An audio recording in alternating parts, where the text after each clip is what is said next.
Jeudi 17 novembre, mesdames, messieurs, bonsoir. Merci de rester fidèles à Women First TV. Tout de suite, le flash de l'information. La presse sénégalaise et la société civile en marche ce 18 novembre pour la libération de Pape Alé Niang après leur sitting. Pour la libération du journaliste Pape Alé Niang, la presse sénégalaise se réunira demain à 15 h à Dakar pour une marche pacifique. En prélude de cette manifestation, un sitting s'est tenu hier à la Maison de la Presse de Dakar. Le coordinateur du mouvement Y en a marre, Aliou Sané, qui a rejoint la mouvance, a signifié cette mobilisation d'une lutte pour la démocratie et la liberté de la presse.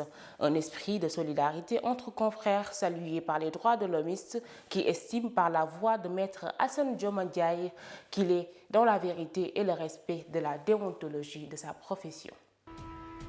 En santé, le Sénégal s'engage à augmenter les fonds publics destinés à la planification familiale en marge de la 6e conférence internationale sur la planification familiale qui a réuni plusieurs pays hier à Pattaya City, en Thaïlande. Le Sénégal s'est engagé à augmenter les fonds destinés à la planification familiale, un engagement pris sous l'égide du Fonds des Nations Unies pour les populations UNFPA, qui consacre un financement durable en corrélation avec la stratégie de planification familiale pour la période 2022-2030 des Nations Unies.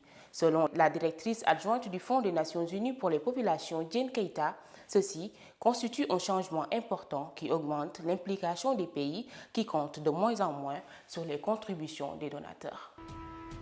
Dans l'actualité internationale, mort de 2 individus en Pologne, l'Ukraine accuse la Russie. La chute d'un missile en Pologne a causé 2 morts ce mardi, selon le chef de la diplomatie ukrainienne Dmytro Kuleba, qui s'est entretenu avec son homologue américain Anthony Blinken. La responsabilité est entièrement russe. Ce communiqué vient contredire l'hypothèse de l'OTAN et Washington qui valide la thèse d'un missile de défense ukrainien.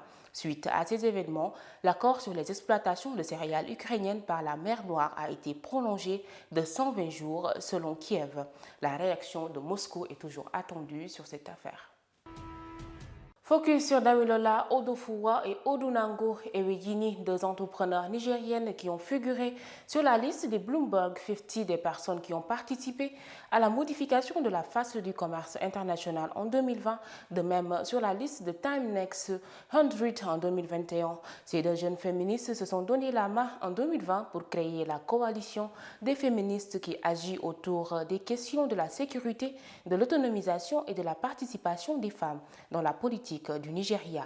Selon les 2 leaders, les principes du féminisme doivent être utilisés à bien par le paiement équitable des femmes, l'emploiement des femmes à des postes de leader et la reconnaissance du mérite à chance égale entre hommes et femmes. Elle plaide également pour la mise en place de structures visant à aider les autres à réaliser leur potentiel pour provoquer un véritable changement.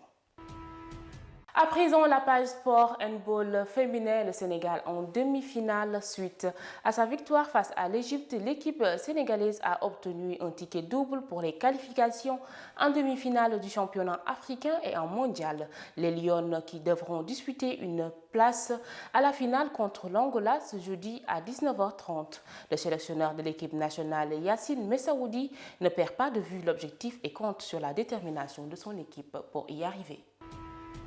Nous restons dans le handball féminin. Soukaine Sagna, encore MVP. La demi-centre sénégalaise a reçu un 2e sacre individuel à la sortie de la rencontre qui opposait le Sénégal à l'Égypte, auteur de 3 buts. La performance de la joueuse du club Celles-sur-Belle en France a largement contribué à la qualification des Lions pour la demi-finale qui l'oppose à l'Angola. C'est la page sportive qui met un terme à ce rendez-vous de l'information. Merci de l'avoir suivi. Nos programmes continuent sur womanfirsttv.com, disponible sur application mobile. Quant à moi, je vous donne rendez-vous demain pour un autre flash. Merci et bonsoir.